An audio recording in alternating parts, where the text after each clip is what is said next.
ডাকাত ঢুকেছে ইমানের ঘরে, লুটিয়ে নিয়ে গেল মোদের ইমান, দেখি নাই খেয়াল করে। মুসলিম মোরা সংগ্রামী, মোরা মোরা চিররমণী, আল্লাহকে ছাড়া ভয় করি না, নারায়ে তাকবীর। কোরআনকে তুমি বন্ধু বানাও, হাদিসকে বানাও সাথী, সবার আগে বাঁচবে তুমি, বাঁচবে তোমার জাতি। ছেলে মেয়েকে কোরআন শিখাও, ওহে মুসলমান, জান কবজের সময় তোমার হবে রে আসান। একটু জিকির করি লা ইলাহা ইল্লাল্লাহ, সকলে একসাথে জবান করে লা ইলাহা ইল্লাল্লাহ, লা ইলাহা ইল্লাল্লাহ।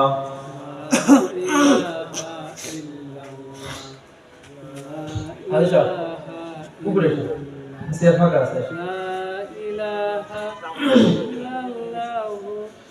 মুহাম্মাদুর রাসূলুল্লাহ। আমি কোরআনের সুর মাঝে শুনেছি যে নাম,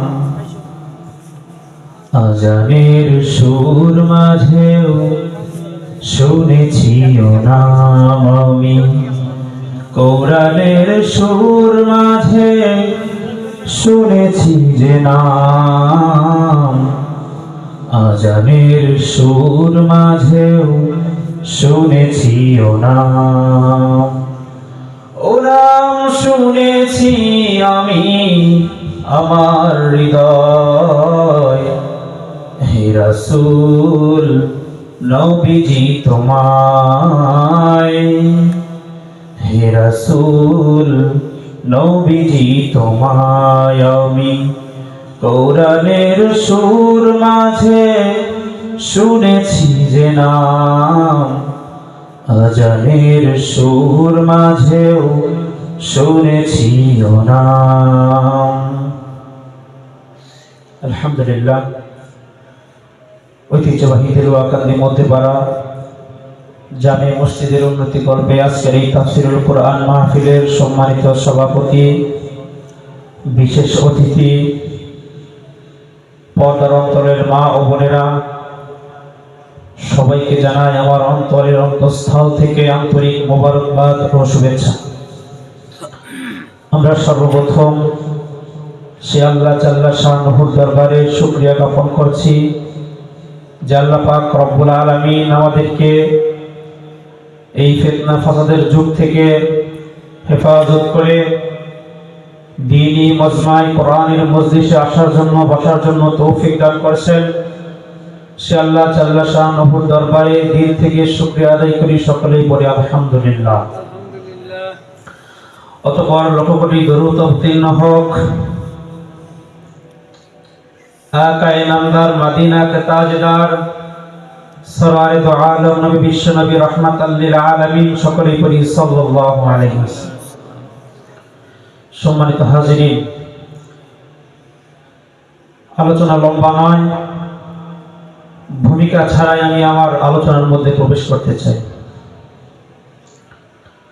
আমি খুতবার মধ্যে পবিত্র কালামুল্লাহ শরীফ থেকে আয়াতে কারিমা তেলাওয়াত করেছি। আল্লাহ রাব্বুল আলামিন বলেন, ইন্না আউওয়ালা বাইতি উদিআ লিন-নাস লাল্লাযী বিবাক্কাতা মুবারাকাও ওয়া হুদাল লিল আলামিন। নিঃসন্দেহে পৃথিবীতে সর্বপ্রথম ঘর হলো মক্কা। মক্কায় অবস্থিত সেই কাবা ঘর, যেটাকে আল্লাহ রাব্বুল আলামিন মানুষের জন্য নিরাপদ স্থল বানিয়েছেন।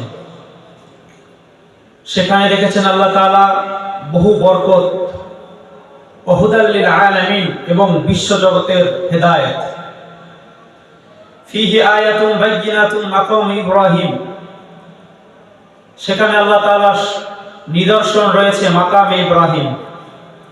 ওমান দাখালাহু কানা আমিনা, যে ব্যক্তি সেখানে প্রবেশ করবে সে নিরাপদ হয়ে যাবে।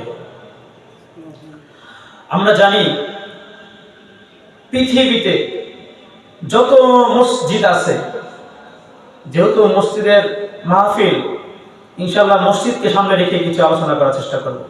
পৃথিবীতে যত মসজিদ আছে তার মধ্যে সর্বশ্রেষ্ঠ মসজিদ হলো মসজিদুল হারাম। আর সেই মসজিদুল হারামের কেন্দ্রবিন্দুই হলো বাইতুল্লাহ, অর্থাৎ আল্লাহর ঘর। সেটাকেই কিবলা করে মুসলমানরা নামাজ আদায় করে। আমরা জানি হযরতে নূহ আলাইহিস সালাতু ওয়াস সালামের সেই জামানার প্লাবনে পৃথিবীর সমস্ত কিছু ধ্বংস হয়ে গিয়েছিল, এমনকি খানায়ে কাবা এটাও মুনহাদম, অর্থাৎ ভেঙে চুরে চুরমার হয়ে গিয়েছিল, বিনষ্ট হয়ে গিয়েছিল। অতঃপর আল্লাহ রাব্বুল আলামিন আদেশ করলেন তার খলিলকে, হে খলিল, আপনি এবং আপনার পুত্র সহ দুইজনে মিলে এই বাইতুল্লাহকে পুনরায় আবার নির্মাণ করুন। তখন আল্লাহর আদেশে ইব্রাহিম আলাইহিস সালাতু ওয়াস সালাম তিনার পুত্রকে নিয়ে সেই কাবা ঘর নির্মাণের কাজ শুরু করলেন।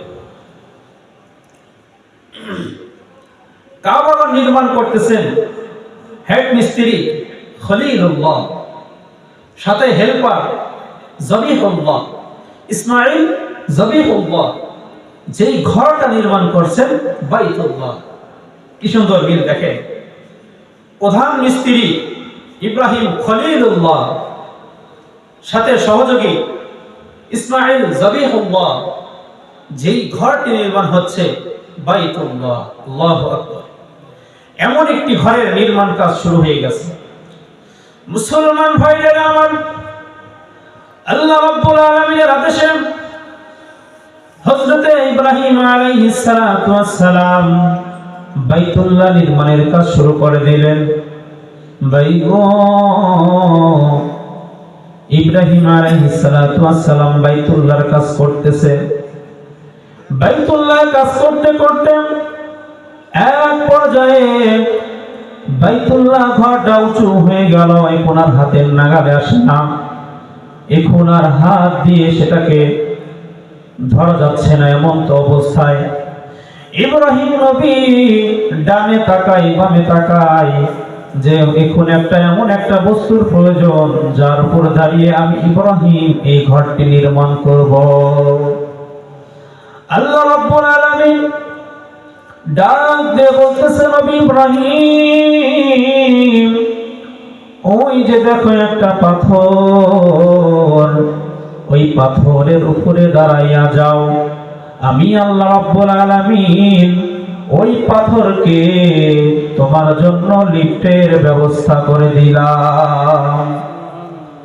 কাদের কুদরত দারি হারচে খাহি আকুনি, কাদের কুদরত দারি হারচে খাহি আকুনি, মুর্দারা তু জান বখশি জিন্দারা মুর্দা কুনি। ইব্রাহিম আলাইহিস সালাতু ওয়াস সালামকে আল্লাহ রাব্বুল আলামিন ডাক দিয়ে বললেন, ও পয়গম্বর, ওই যে একটা পাথর দেখা যায়, পাথর, ওই পাথরকে আমি আল্লাহ রাব্বুল আলামিন আপনার জন্য লিফটের ব্যবস্থা করে দিলাম। আপনি সেখানে দাঁড়াবেন, দাঁড়ানোর পর আপনার মন যেদিকে চাইবে পাথর আপনাকে সেই দিকে নিয়ে যাবে। যখন আপনার উপরের দিকে ওঠার প্রয়োজন পাথর উঁচু হয়ে যাবে, যখন নামার প্রয়োজন পাথরটা নিচু হয়ে যাবে, যখন ডানে যাওয়ার প্রয়োজন পাথরটা ডানে যাবে, যখন বামে যাওয়ার প্রয়োজন পাথরটা বামে যাবে। আমার ভাইরা, আমার বন্ধুগণ, হযরত ইব্রাহিম আলাইহিস সালাতু ওয়াস সালাম সেই পাথরের উপরে দাঁড়িয়ে কাবা ঘর কাবাগার নির্মাণ করলেন। এই বন্ধু হাজী সাহেবরা খুব ভালো করে খেয়াল করছেন, আমার দুই পাশে দুইজন হাজী সাহেব বসা আছে, তারা অবশ্যই দেখেছে মাকামে ইব্রাহিম, খানায়ে কাবার পাশে রাখা আছে মাকামে ইব্রাহিম, সেখানে ইব্রাহিম নবীর পায়ের ছাপ এখন পর্যন্ত আছে। ইব্রাহিম নবী সেই মাকামে ইব্রাহিমে দাঁড়িয়ে সেই কাবাঘর নির্মাণ করেছে, কাবাঘর নির্মাণ করেছিল। এক পর্যায়ে কাবাঘর নির্মাণের কাজ শেষ হয়ে গেল, ডাক দিয়ে বলতেছে আল্লাহ গো, এই যে কাবাঘর নির্মাণের পর কিছু পাথর বেঁচে গেছে, এই পাথরগুলো কি করব? আল্লাহ রাব্বুল আলামিন ডাক দিয়ে বললেন, এই পয়গম্বর, এই পাথরগুলো আপনি হাতের মুঠোর মধ্যে নিয়ে দুনিয়ার জমিনে ছিটিয়ে দেন, দুনিয়ার জমিনে ছড়িয়ে দেন। ইব্রাহিম আলাইহিস সালাম বললেন, ইয়া আল্লাহ, আমি যদি এই পাথরগুলো দুনিয়াতে ছিটিয়ে দেই, এই পাথরগুলো তো এখান দিয়ে পড়ে রবে। আল্লাহ বললেন, ইব্রাহিম, ও আমার পয়গম্বর, নিক্ষেপ করার দায়িত্ব আপনার, দুনিয়ার সমস্ত আনাচে কানাচে ছিটিয়ে দেওয়ার দায়িত্ব আমি আল্লাহর। ইব্রাহিম নবী দেরি না করে সেই পাথরগুলো দুনিয়ার জমিনে ছিটাই দিলেন। হাদিস শরীফের মধ্যে পাওয়া যায়, আল্লাহ রাসূল সাল্লাল্লাহু আলাইহি ওয়াসাল্লাম বলেন, সেই পাথরগুলো দুনিয়ার আনাচে কানাচে যেখানে যেখানে পড়েছে, সেটা চাই সমুদ্রের মধ্যে হোক না কেন, চাই ঝোড় জঙ্গলে হোক না কেন, যেখানেই হোক না কেন, কিয়ামতের আগের দিন হলেও সেখানে আল্লাহ তাআলা একটি মসজিদ নির্মাণ করবেন। সুবহানাল্লাহ। সেই পাথর ইব্রাহিম নবী যে পাথর ছিটাই দিলেন, সেই পাথর পৃথিবীর যেখানে যেখানে পড়েছে সেখানে একটা করে মসজিদ হয়েছে, আলহামদুলিল্লাহ। আবার কিয়ামতের আগের দিন হলেও সেখানে একটা মসজিদ হবেই হবে, চাই সেটা সমুদ্রের মধ্যে হোক আর সেই জঙ্গলে হবে, মসজিদ একদিন না একদিন হবে।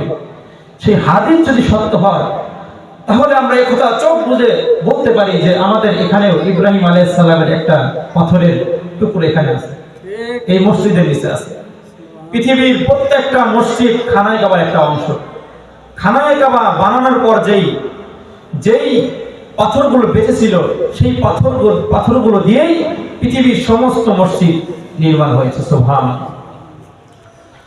মুসলমান ভাইরা আমার, খুব খেয়াল করে শুনবেন, কোনদিকে নজর নাই।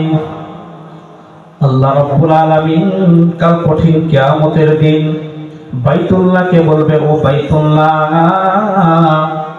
তোমার স্থান ওখানে থাকবে না, তুমি জান্নাতে চলে যাও, জান্নাতে তোমার স্থান। বাইতুল্লাহর পিছে পিছে দুনিয়ার সমস্ত মসজিদগুলো ট্রেনের মতো লাইন ধরে দাঁড়িয়ে যাবে। আল্লাহু আকবার। বাইতুল্লাহর সামনে যেমনি ভাবে ট্রেনের ইঞ্জিন সামনে থাকে আর সমস্ত বগিগুলো পিছনে, ঠিক তেমনি ভাবে বাইতুল্লাহ জান্নাতের দিকে রওনা হবে। বাইতুল্লাহর পিছে পিছে সমস্ত দুনিয়ার সমস্ত মসজিদগুলো, বাইতুল্লাহ চাবে আমার সাথে মসজিদগুলো যাক, আর মসজিদগুলো চাবে আমার সাথে আমার ওই পাগলপাড়া বান্দাগুলো চলে যাক।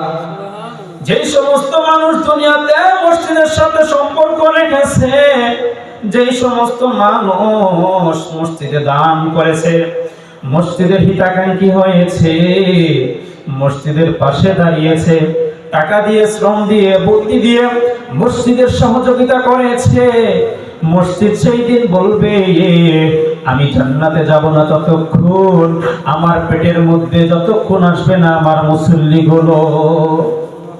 মুসল্লি যারা দুনিয়াতে মসজিদের সাথে সম্পর্ক রেখেছিল, তারা মুহূর্তের মধ্যে মসজিদের মধ্যে চলে যাবে, আর সেই মসজিদটা বাইতুল্লাহর পিছে পিছে করে নিয়ে তাদেরকে জান্নাত পর্যন্ত পৌঁছে দিবে। সুবহানাল্লাহ। সেজন্য মসজিদের সাথে সম্পর্ক রাখার দরকার আছে না নাই? দুনিয়াতে যারা মসজিদের সাথে যত ভালো সম্পর্ক রাখবে, কঠিন কিয়ামতের দিন মসজিদ তাদেরকে সুপারিশ করে করে জান্নাতে নিয়ে যাবে। সুবহানাল্লাহ। সেজন্য মসজিদে দান করব, মসজিদের সহযোগিতা করব, যে যেদিক থেকে পারি, যার যেটা আছে সেটা দিয়েই মসজিদের সহযোগিতা করা। আমার টাকা নাই কিন্তু আমার বুদ্ধি আছে, আমি বুদ্ধি দিলাম। আমার টাকা নাই, বুদ্ধি নাই, কিন্তু আমার হাতে অনেক সময় আছে, আমি মসজিদের পিছনে শ্রম দিলাম। মোট কথা মসজিদের সাথে কোনো না কোনো ভাবে লেগে থাকতে হবে। যদি থাকতে পারি তাহলে বাইতুল্লাহর পিছনে মসজিদ আর মসজিদের পিছনে মুসল্লি, আর সকলেই একসাথে জান্নাতে চলে যাবে। মসজিদের সাথে লেগে থাকতে হবে। দ্বীনের জন্য, ইসলামের জন্য, কোরআনের জন্য প্রতিযোগিতায় নামতে হবে, প্রতিযোগিতা করতে হবে। যার সম্পদশীল, যারা সম্পদশালী, তারা সম্পদ দিয়ে প্রতিযোগিতা করবে। যার যা আছে সে সেটা দিয়ে মসজিদের প্রতিযোগিতা করবে। কথা বলেন ঠিক কিনা? সাহাবা ইকরামরা এমনটাই করেছিলেন। সাহাবা ইকরাম দ্বীনের কাজে প্রতিযোগিতা করেছেন। হযরতে ওমর রাদিয়াল্লাহু তাআলা আনহু, হযরতে আবু বকর রাদিয়াল্লাহু তাআলা আনহু, তারা দ্বীনের যে কোনো কাজে প্রতিযোগিতা লাগছেন যে কার আগে কে যেতে পারে, কার আগে কে যেতে পারে। বলা হয় তাবুক যুদ্ধের সময় আল্লাহ রাসূল ঘোষণা দিলেন যে যুদ্ধের সরঞ্জামের জন্য অনেক কিছুর প্রয়োজন, অনেক টাকা পয়সার প্রয়োজন, তোমাদের যা যা আছে নিয়ে আসো, এখানে দান করো, এটা যুদ্ধের কাজে ব্যবহার হবে। তো সমস্ত সাহাবা ইকরাম সেই যাদের বাড়িতে গেলেন যার যা আছে আনার জন্য। সাহাবা ইকরাম যার যা আছে এনে এনে রাসূলের সামনে উপস্থিত করলেন। ইয়া রাসূলুল্লাহ, আমার এই ছিল, এই দিয়ে দিলাম, এই ছিল, এই দিয়ে দিলাম। ওমর ফারুক রাদিয়াল্লাহু তাআলা আনহু আল্লাহ রাসূলের সামনে তার যে সমস্ত সম্পদ ছিল অর্ধেক সম্পদ তিনি রাসূলকে দিলেন। ইয়া রাসূলুল্লাহ, ইয়া হাবিবাল্লাহ, আমি উপস্থিত। হে ওমর, তুমি কি আনেছো? বললি, ইয়া রাসূলুল্লাহ, আমার সম্পদের অর্ধেক সম্পদ আমি আল্লাহর রাস্তায় দান করে দিয়ে দিলাম। ওমর ভাবতেছে আবু বকরের তো কিছুই নাই, সে কি দান করবে? জীবনে অনেক প্রতিযোগিতা করেছি, তার সাথে পারি নাই, আজকে অবশ্যই আমি পারবো। আমি ওমরের যত সম্পদ ছিল অর্ধেক সম্পদ আমি আল্লাহর রাস্তায় দিয়ে দিলাম। তাকায় আছে আবু বকর কখন আসে, সে কি নিয়ে আসবে দেখবো। এই মুসলমান গোবর লক্ষ্য করে শুনবেন। আবু বকর রাদিয়াল্লাহু তাআলা আনহু বাড়িতে যা ছিল কিছুই বাড়িতে রাখেন নাই, সব কিছুই একটা বাটির মধ্যে বেঁধে আনতেছেন, ছোট্ট একটা গাট্টি। ওমর রাদিয়াল্লাহু তাআলা আনহু মুস্কি মুস্কি হাসে। আজকে আবু বকর আমার সাথে পারবে না, আজকে আবু বকর আমার সাথে পারবে না, আজকে আমি জিতে যাব, আবু বকর হেরে যাবে। আবু বকর রাদিয়াল্লাহু তাআলা আনহু যখন ছোট্ট একটা গাট্টি নিয়ে আল্লাহ রাসূলের সামনে দাঁড়ায় গেল, আল্লাহ রাসূল এবার প্রশ্ন করলেন, হে আবু বকর, হে আবু বকর, বাড়িতে কি রেখে আসছো? একটু খেয়াল করে শুনবেন। ওমরকে জিজ্ঞাসা করেছিল কি নিয়ে আসছো? ওমর বলছে অর্ধেক। আবু বকরকে জিজ্ঞাসা করলো, হে আবু বকর, তুমি কি রেখে আসছো? বাড়িতে কি রেখে আসছো? আবু বকর রাদিয়াল্লাহু তাআলা আনহু দেখেন কি জবাব দিল। আবু বকর রাদিয়াল্লাহু তাআলা আনহু জবাব দিতেছেন, ইয়া রাসূলুল্লাহ, ইয়া হাবিবাল্লাহ, আমার বাড়িতে আমি একমাত্র আমার আল্লাহ আর রাসূলকে রেখে আসি। চিল্লা বলেন সুবহানাল্লাহ। ইয়া রাসূলুল্লাহ, ইয়া হাবিবাল্লাহ, আমার বাড়িতে আমি আসার সময় আমার সেই বেড়াগুলো আমি হাত দিয়ে দেখেছি, থাপড়ায়া থাপড়ায়া দেখছি বেড়ার সাথে একটা সুইও গাঁথা আছে কিনা। সেই সুইটাও আমি আনার জন্য চেষ্টা করেছি, যাতে করে যুদ্ধের ময়দানে আমার জিহাদি ভাইয়ের কোনো না কোনো একটা কাজে আসে। ইয়া রাসূলুল্লাহ, আমার বাড়িতে একটা সুই পর্যন্ত নাই। খেজুর পাতার ছাউনি, অনেক সময় সেই খেজুর পাতার সাথে অনেক কিছু আমরা লাগিয়ে রাখতাম। ইয়া রাসূলুল্লাহ, আমি হাতায় হাতায় দেখে আসছি খেজুর পাতার সাথেও কিছু নাই, আমার ঘরে কিছু নাই। আমার ঘরে যেই চটটা ছিল সেই চটটা আমি গায়ে দিয়ে চলে আসছি, চটের বোতাম লাগাইছে খেজুর গাছের কাটা দিয়া। ইয়া রাসূলুল্লাহ, এই চটটা ব্যতীত আমার বাড়িতে আর কিছুই নাই। আমি একমাত্র আমার বাড়িতে আমার আল্লাহকে এবং তার রাসূলকে রেখে আসছি। সুবহানাল্লাহ। মুসলমান মুসলমান, এবার খেয়াল করুন সাহাবায়ে কেরামরা দিনকে কত মহব্বত করছেন, দিনের জন্য জীবনের সমস্ত কিছু দান করে দিয়েছেন। তারপরেও চিন্তা করছে আমি হয়তো কম খরচ করলাম, আমি হয়তো দিনের জন্য খরচ করলাম না। মুসলমান ভাইরা রে আমার, আবু বকর রাদিয়াল্লাহু তাআলা আনহু মসজিদুল হারামের মধ্যে নামাজ পড়া মনোযোগ ধরে কান্দা কান্দা আল্লাহর কাছে কইতেছে, আল্লাহ গো, আপনার হাবিব আমার কাছে দিনের জন্য সাহায্য চায়। ইয়া আল্লাহ, আমার তো মনে অনেক কষ্ট লাগে, আমি তাকে দেই আর সে গ্রহণ করে, আমার হাতটা উপরে থাকে আর রাসূলের হাতটা নিচে থাকে। আল্লাহ, এটা আমার সহ্য হয় না। আপনি আপনার রাসূলকে বলে দিবেন, আপনার রাসূলকে জানাই দেন আবু বকরের সমস্ত সম্পদগুলো যেন রাসূল আপনি নিজের সম্পদ মনে করে খরচ করেন। সুবহানাল্লাহ। কেননা হাদিসের মধ্যে আছে আল ইয়াদুল উলিয়া খায়রুম মিনাল ইয়াদিস সুফলা, উপরের হাত উত্তম নিচের হাতের থেকে।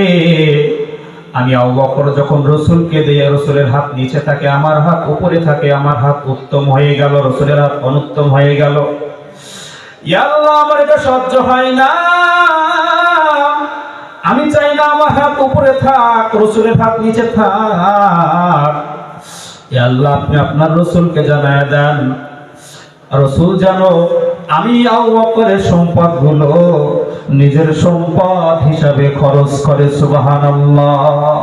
সাহাবায়ে কেরাম এভাবে দিনের জন্য নিজের জান কুরবান দিয়ে দিয়েছে, মাল আল্লাহর রাস্তায় দিয়ে দিয়েছে, যা যা আছে আল্লাহর রাস্তায় দান করছে। শুধু কি তারা দানের বেলায় প্রতিযোগিতা করছেন এমনটা না, তারা যে কোনো ভালো কাজে প্রতিযোগিতা করছেন, কার আগে কে যেতে পারে, কার আগে কে যেতে পারে। বলা হয় যে হিংসা এটা নিষেধ, হারাম, কিন্তু ওই ব্যক্তির সাথে হিংসা করো যে দিনের কাজে সহযোগিতা হবে। যে ব্যক্তি দান করলো আপনি তার সাথে হিংসা করে তার থেকে বেশি দেন, এটা জায়েজ, হিংসাও জায়েজ আছে। এই হিংসা, যে ব্যক্তি দান করছে আপনি তার সাথে হিংসা করেন যে সে এত দিছে আমি এত দিব। একজন কোরআন পড়ে আপনি তার সাথে হিংসা করুন, সে দিনে 3 বার পড়ে আমি দিনে 7 বার পড়ব। এরকম ধর্মীয় কাজে পরস্পর হিংসা করেন, এটা জায়েজ, এটা সওয়াবের কাজ। সাহাবায়ে কেরাম শুধু দানের ক্ষেত্রে নয়, প্রত্যেকটা জীবনের প্রত্যেকটা ক্ষেত্রেই তারা দেখা গেছে প্রতিযোগিতায় নেমেছে। বিশেষ করে আবু বকর আর ওমর সদা সর্বদা কে কাকে হারাইতে পারে, সদা সর্বদা এই চিন্তা থাকছে। বিশ্বনবী সাল্লাল্লাহু আলাইহি সাল্লামের ওফাতের পর খলিফা নিযুক্ত করা হলো সিদ্দিক আকবর আবু বকর রাদিয়াল্লাহু তাআলা আনহুকে। আবু বকর রাদিয়াল্লাহু তাআলা আনহু রাষ্ট্রপ্রধান, তিনি রাষ্ট্র পরিচালনা করেন। তিনার রাষ্ট্রে তিনার ঘরে এইরকম একটা খাতা থাকতো, এইরকম একটা খাতার মধ্যে লিস্ট থাকতো কারা বিধবা, কারা এতিম, এইরকম বিধবা আর এতিম নারীদের লিস্টে থাকতো। লিস্টি অনুযায়ী তিনি বিভিন্ন মানুষদেরকে তাদের খেদমতের জন্য নিযুক্ত করে দিলেন। আল্লাহ রাসূল বলেন, যে ব্যক্তি বিধবা এবং এতিমদের সহযোগিতা করবে তারা কাল কঠিন কিয়ামতের দিন আমার সাথে জান্নাতে থাকবে। সুবহানাল্লাহ। আবু বকর রাদিয়াল্লাহু তাআলা আনহুর দরবারে এরকম একটা লিস্টি থাকতো, কাদের স্বামী নাই, কারা বিধবা, কাদের বাচ্চা নাই, কাদের ঘরে মানে খাবার দাবারের ব্যবস্থা নাই, এইরকম একটা লিস্টিতে এক একজন ব্যক্তিকে নিযুক্ত করে দিতেন তাদের খেদমতের জন্য। একটা বুড়িমার নাম বাকি আছে, তার জন্য কোন ব্যক্তিকে নিযুক্ত করা হয় নাই। আবু বকর রাদিয়াল্লাহু তাআলা আনহু মনে মনে ভাবলেন, এই বুড়িমার খেদমত আমি করব। এদিকে ওমর রাদিয়াল্লাহু তাআলা আনহু লিস্টিটা হাতে নিয়ে দেখে একজন ব্যক্তি বাদ আছে, তিনি তার খেদমতের জন্য চলে গেলেন তার বাড়িতে। মুসলমান ভাইরা আমার, একটু খেয়াল করে শুনবেন যে সাহাবায়ে কেরামের মধ্যে কি পরিমাণ প্রতিযোগিতা ছিল দ্বীনের কাজের প্রতি। আবু বকর রাদিয়াল্লাহু তাআলা আনহু সেই বুড়িমার খেদমত করে গোপনে গোপনে, অথচ তিনি কিন্তু রাষ্ট্রপ্রধান, তিনি কিন্তু রাষ্ট্র পরিচালনা করে এমন ব্যক্তি সেই বুড়িমার খেদমত করে। মুসলমান ভাইরা আমার, ওমর রাদিয়াল্লাহু তাআলা আনহু সেই লিস্ট ধরে সেই মহিলার বাড়িতে চলে গেছে ফজরের পর। গিয়ে বলতেছে, বুড়িমা তোমার কোনো কাজ আছে কিনা আমাকে দাও, আমি তোমার কাজগুলো সেরে দেই। বুড়িমা বলতেছে, প্রত্যেকদিন যে যুবক আমার কাজ করে দেয় সে আজকে কাজ করে দিয়ে চলে গেছে। ওমর রাদিয়াল্লাহু তাআলা আনহু জানে না সে ব্যক্তিটাকে, সে ব্যক্তিটা হলো আবু বকর সিদ্দিক রাদিয়াল্লাহু তাআলা। মুসলমান ভাইরা আমার, ওমর রাদিয়াল্লাহু তাআলা আনহু ভাবলেন কালকে আরো একটু সকাল সকাল আসবো।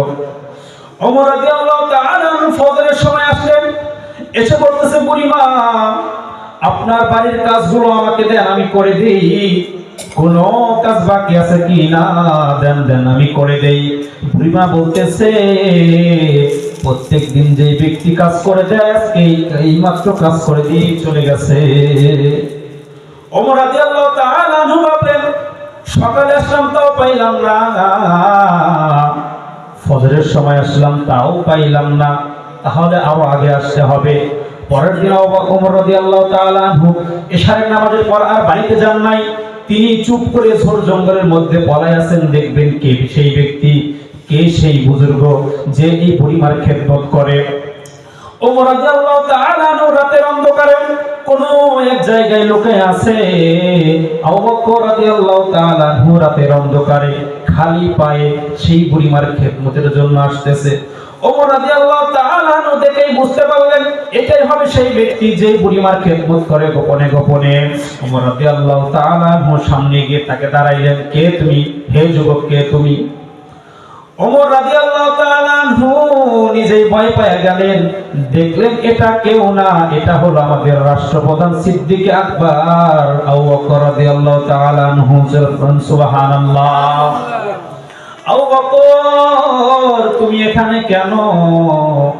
আমি অনেক চেষ্টা করছি বুড়িমার খেদমতের জন্য, কিন্তু আমি পারি নাই। তো ঠিক আছে, আপনি রাষ্ট্রপ্রধান হয়ে এই কাজে কেন? আপনি তো আমাদের বলে দিতে পারতেন যে অমুক অমুক কাজ করো, আমরা তো সেই কাজে নিয়োজিত থাকতে পারতাম। তাহলে সব থেকে বড় কথা হলো আপনি খালি পায়ে কেন? আপনার পায়ে জুতা নাই কেন? আপনি একজন রাষ্ট্রপ্রধান, আপনার পায়ে জুতা নাই কেন? দেখেন আবু বকর রাদিয়াল্লাহু তাআলা আনহু কেমন একটা জবাব দিল। আবু বকর রাদিয়াল্লাহু তাআলা আনহু বলেন যে আমি যদি জুতা পায়ে দিয়ে এই মক্কার গলিতে অলিতে গলিতে হাঁটি, আমার এই জুতার চটর চটর আওয়াজ হইয়া মুসলমান মা বোনদের, বৃদ্ধাদের, বাচ্চাদের ঘুমে ব্যাঘাত ঘটে যাবে, মানুষের ঘুমে সমস্যা হবে, সেই জন্য আমি জুতা পায়ে দিয়ে হাঁটি না। তাহলে এবার চিন্তা করে দেখেন, যারা সকাল বিকাল রাত্রে বক্স বাজাইয়া মানুষের ঘুমটাও নষ্ট করে যায়, তাদেরকে আল্লাহ তাআলা কি শাস্তি দিতে পারে? আবু বকর রাদিয়াল্লাহু তাআলা রাষ্ট্রপ্রধান, তিনি যদি চাইতেন জুতা পরেও হাঁটতে পারতেন। তিনি কি পরিমাণ জনগণকে নিয়ে চিন্তা ফিকির করেছেন যে আমি যদি জুতা দিয়ে হাঁটি, জুতা পায়ে হাঁটলে চটর চটর শব্দে মানুষগুলোর ঘুম ভেঙে যাবে, তাদের ঘুমে ব্যাঘাত ঘটে যাবে, তারা কষ্ট পাবে, সেই জন্য আমি সিদ্দিক আকবর খালি পায়ে এসেছি। শুধু তাই নয়, আপনি তো না এসে আমাদেরকেও পাঠাইতে পারতেন। হ্যাঁ সিদ্দিক আকবর, যখন তিনি দেখেন কি উত্তরটাই না দিল, সে বলতেছে, হ্যাঁ আমি জানি, আমি যদি তোমাদের বলতাম তোমরা যাইতা, কিন্তু আমি সিদ্দিক আকবর, আমি কি পুঁজি নিয়ে আল্লাহর কাছে উপস্থিত হব? এই একটা খেদমতের আশায় যদি আল্লাহ তাআলা আমাকে মাফ করে দেন, এই আশায় আমি বুড়িমার খেদমত করি। অথচ তারা ছিলেন আশারে মুবাশশারা 10 জন সাহাবী, যাদেরকে দুনিয়াতে জান্নাতের টিকিট দেওয়া হয়েছে। তার মধ্যে আবু বকর আছে। সে আবু বকর চিন্তা করতেছে যে আমি কাল কঠিন কিয়ামতের দিন কি নিয়ে আল্লাহর সামনে দাঁড়াবো, আমি এটা দিয়ে একটা বাহানা খুঁজবো যে আল্লাহ আমি বুড়িমার খেদমত করেছিলাম, এই ছেলে যদি আমাকে মাফ করে। তাদের কিন্তু আল্লাহ তাআলা মাফ করেই দিয়েছেন। তারপরে তারা কি পরিমাণ আল্লাহর ভয় নিয়ে দুনিয়াতে চলছে। কেমন আমল, কত আমল শুনবেন। একদিন আমাদের আয়েশা রাদিয়াল্লাহু তাআলা আনহু স্বচ্ছ আকাশের দিকে তাকিয়ে বলতেছেন, ইয়া রাসূলুল্লাহ, দেখেন কত নক্ষত্র, অসংখ্য অগণিত নক্ষত্র দেখা যায়, যে পৃথিবীতে এমন কি কেউ আছে যার আমল নক্ষত্রের থেকেও বেশি? আল্লাহ রাসূলকে প্রশ্ন করলেন আম্মা জান আয়েশা। আয়েশা কার মেয়ে? আবু বকরের মেয়ে। তিনি মনে মনে ভাবতেছেন আয়েশা রাদিয়াল্লাহু তাআলা আনহা, যে আল্লাহ রাসূল উত্তর দিবেন যে তোমার পিতা আবু বকর। এই উদ্দেশ্যেই জিজ্ঞাসা করছেন, ইয়া রাসূলুল্লাহ, আকাশে যত নক্ষত্র দেখা যায় তার থেকেও আমল বেশি আছে এমন কি কেউ পৃথিবীতে আছে, আর থাকলে সে কে? সে এই উদ্দেশ্যে জিজ্ঞাসা করছে যে আল্লাহ রাসূল উত্তর দিবেন সেটা তোমার পিতা আবু বকর, তাছাড়া কেউ না। এই উদ্দেশ্যে প্রশ্ন করা। কিন্তু আল্লাহ রাসূল জবাব দিলেন, হ্যাঁ আছে, এমন একজন ব্যক্তি আছে যার আমল এই নক্ষত্রের থেকেও বেশি। বলে সে কে? বলে সে ওমর রাদিয়াল্লাহু তাআলা। এই প্রশ্ন জবাব শুনে আয়েশা রাদিয়াল্লাহু তাআলা আনহুর মনটা ছোট হয়ে গেল। এটা লক্ষ্য করেন, আল্লাহ রাসূল উত্তর দিলেন কি? আম্মা জান আয়েশা ভাবছেন যে আবু বকরের নাম বলবে, কিন্তু রাসূল উত্তর দিলেন সে ব্যক্তি হলেন ওমর, যার আমল নক্ষত্রের থেকেও বেশি। আয়েশা রাদিয়াল্লাহু তাআলা আনহুর মনটা ছোট হয়ে গেল। আল্লাহ রাসূল দেখেই বুঝতে পারলেন যে মনটা ছোট হয়ে গেছে, বুঝতেছে ভিতরে কোনো একটা গন্ডগোল চলছে। তখন বললেন, আয়েশা শোনো, আমার প্রশ্নের উত্তর শুনে মন ছোট হলো। বলা হয় পৃথিবীর সমস্ত মানুষের আমল এক পাল্লায়, আর আবু বকরের আমল এক পাল্লায়। আবু বকরের পাল্লাটাই ভারী হবে। বলেন সুবহানাল্লাহ। এমন আবু বকর, সে চিন্তা করতেছে আমি আল্লাহর সামনে কি নিয়ে যাব, কি নিয়ে দাঁড়াবো, আমার তো কোনো আমলের পুঁজি নাই। অথচ রাসূল সাক্ষ্য দিচ্ছেন যে তোমার আমল সে আকাশের নক্ষত্রের থেকেও বেশি। আকাশের নক্ষত্র কেউ গুনতে পারবে? কারোর পক্ষে সম্ভব? কোন বৈজ্ঞানিক, কোন দার্শনিক, কোন এই কম্পিউটার ইত্যাদি যত রকমের এরকম যন্ত্র আছে, সম্ভব? সম্ভব না। তাহলে আবু বকরের আমল এর থেকেও বেশি। আল্লাহু আকবার। শুধু তাই নয়, মুসলমান ওমর রাদিয়াল্লাহু তাআলা আনহু একদিন আবু বকর রাদিয়াল্লাহু তাআলা আনহুকে ডাক দিয়ে বলতেছেন, ইয়া আবু বকর, আমার জীবনের সমস্ত আমলগুলো আমি আপনাকে দিতে চাই। আবু বকর চিন্তা করলেন, সারা জীবন আমার সাথে প্রতিযোগিতা করে করে আমল করলা, আজকে কেন তোমার আমলগুলো আমি আবু বকরকে দিতে চাও? এর মধ্যে তো কোন একটা কাহিনী আছে। ওমর বলতেছেন, হে আবু বকর, আমার আমলগুলো আপনাকে দিয়ে দেব, সমস্ত আমলগুলো আপনাকে দিয়ে দেব। আবু বকর রাদিয়াল্লাহু তাআলা আনহু বলতেছেন, বিনিময়ে কি চাও? বিনিময়ে তোমাকে কি দিতে হবে? তখন ওমর রাদিয়াল্লাহু তাআলা আনহু বলতেছেন, বিনিময়ে আমার সারা জীবন আমলের বিনিময়ে আপনার ওই 3 দিনের আমল আমাকে দিয়ে দিবেন, যেই 3 দিন আপনি রাসূলের সাথে গারে সওরের মধ্যে ছিলেন। বলেন সুবহানাল্লাহ। আল্লাহ রাসূল হিজরতের সময় যেই গুহার মধ্যে আত্মগোপন করেছিলেন, কাফের মুশরিকদের ভয়ে যেই গুহার মধ্যে আত্মগোপন করেছিলেন, ওমর রাদিয়াল্লাহু তাআলা আনহু বলতেছেন, ওই 3 দিন রাসূলের সাথে থাকার কারণে যেই নৈকট্য অর্জন করছেন, ওই 3 দিনের আমলটা আমাকে দিয়ে দিয়ে আমার সারা জীবনের আমলটা নিয়ে নেন। আবু বকর রাদিয়াল্লাহু তাআলা আনহু ডাকতে বলতেছে, ওমর, আমার সারা জীবনের সালাম তো এই মাত্র 3 দিনের আমল, আমি যদি সেটা দিয়ে দেই তাহলে আমি কি নিয়ে আল্লাহর কাছে যাব? দেখেন আবু বকরের ব্যাপারে আল্লাহ রাসূল বলেন, লা তাহজান ইন্নাল্লাহা মা'ানা। আবু বকর ভয় পাবে না, ঘাবড়াবে না, আল্লাহ আছে আমাদের সাথে, আমাদের সাথে। আর ওমরের ব্যাপারে আল্লাহ রাসূল বলেন যে আমার পরে কোনো নবী হতে পারে না, তবে লাউ কানা বাদি নাবিয়্যুন লাকানা ওমর। আমার পরে যদি কেউ নবী হওয়ার যোগ্যতা রাখতো, সে ব্যক্তি ওমর হতো। ওমরের সম্পর্কটা রাসূলের সাথে পরের সম্পর্ক, পরে যে আমার পরে যদি কেউ রাসূল হয় ওমর হবে, সম্ভব হইলে ওমরই হতো, পরের সম্পর্ক। আর আবু বকরের বেলায় রাসূল কি বলছেন, লা তাহজান ইন্নাল্লাহা মা'ানা, আল্লাহ আমাদের সাথে আছেন। ওমর বুঝলেন যে আমার সম্পর্কটা রাসূলের সাথে পরে, আর আবু বকরের সম্পর্কটার সাথে, তাহলে আমি এদিকে রাসূলের কি আবু বকরের থেকে পিছাই গেছি। সুবহানাল্লাহ। আরেকটি কথা বলে শেষ দিয়ে দাও মুসলমান, জিবরাইল আমিন আল্লাহ রাসূলের কানে এসে বলতেছেন, ইয়া রাসূলুল্লাহ, ইয়া হাবিবাল্লাহ, আবু বকরকে স্বয়ং আল্লাহ তাআলা সালাম পাঠাইছে।